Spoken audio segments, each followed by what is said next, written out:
सैन्य धाम को लेकर आज मुख्यमंत्री एक बहुत ही महत्वपूर्ण बैठक करेंगे। शहीद सम्मान यात्रा की समीक्षा भी करेंगे मुख्यमंत्री पुष्कर सिंह धामी। यात्रा में शहीदों के घरों की मिट्टी को सैन्य धाम लाया जाएगा। सैनिक कल्याण मंत्री गणेश जोशी भी इस बैठक में शामिल होंगे। मसूरी विधानसभा के गुंजियाल गांव में यह सैन्य धाम बनने जा रहा है। 1 अक्टूबर से भाजपा शहीद सम्मान यात्रा भी निकालेगी। तो इसी संबंध में आज मुख्यमंत्री बहुत ही महत्वपूर्ण बैठक करने जा रहे हैं। मसूरी विधानसभा के गुंजियाल गांव में ये बनेगा और सैन्य धाम, और इसकी क्या तैयारियां, इसकी समीक्षा करेंगे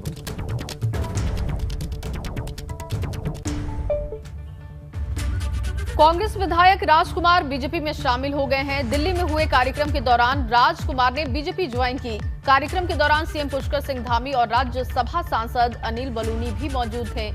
बता दें आपको कि राजकुमार उत्तरकाशी की पुरोला सीट से कांग्रेस विधायक है।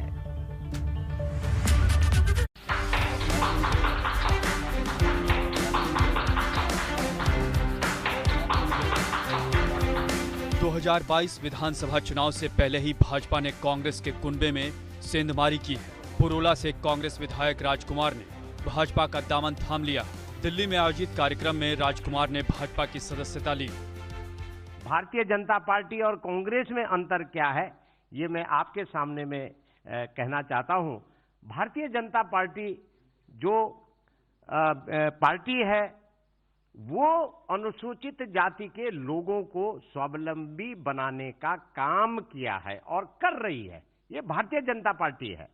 और कांग्रेस पार्टी ने आजादी के बाद उन्होंने अनुसूचित जाति के लोगों को पंगु बना के रखा, उनको सब्सिडी की आदत डालकर उनको अपने पैरों पे कभी खड़ा नहीं हुआ। ये बहुत सारे विषय हैं। उधर सीएम धामी मानते हैं कि राजकुमार जिस तरह से सदन में जनहित के मुद्दे उठाते रहे, इसका फायदा चुनाव में मिलेगा।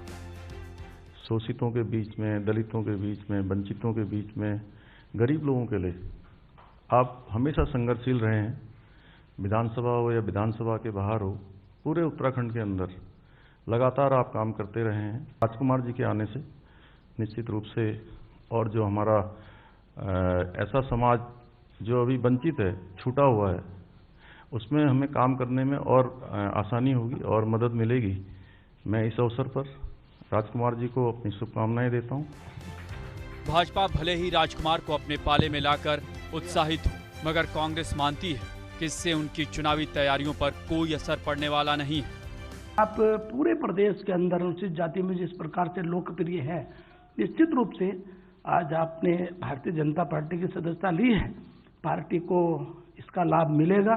इस अवसर पर मैं आदरणीय राजकुमार जी का बहुत स्वागत और अभिनंदन करता हूं कि आप आज भारतीय जनता पार्टी के सदस्य इस रूप में आए हैं, परिवार में शामिल हुए हैं।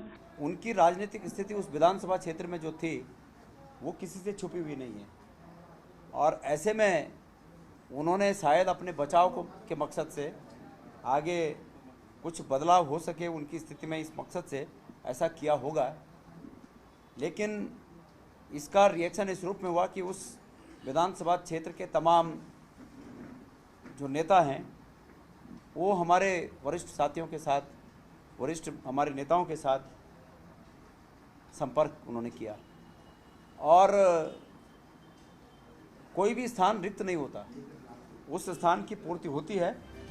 विधानसभा चुनाव की तैयारियों में जुटी भाजपा धनौल्टी से विधायक प्रीतम सिंह पवार को पहले ही पार्टी में शामिल करा चुकी है। अब एक और विधायक के भाजपा में शामिल होने से भाजपा उत्साहित है, मगर बड़ा सवाल ये है कि क्या भाजपा की ये रणनीति 2022 के चुनाव में उसकी फिर से वापसी करा पाएगी। एबीपी गंगा के लिए देहरादून से रवि कैंतूरा की रिपोर्ट।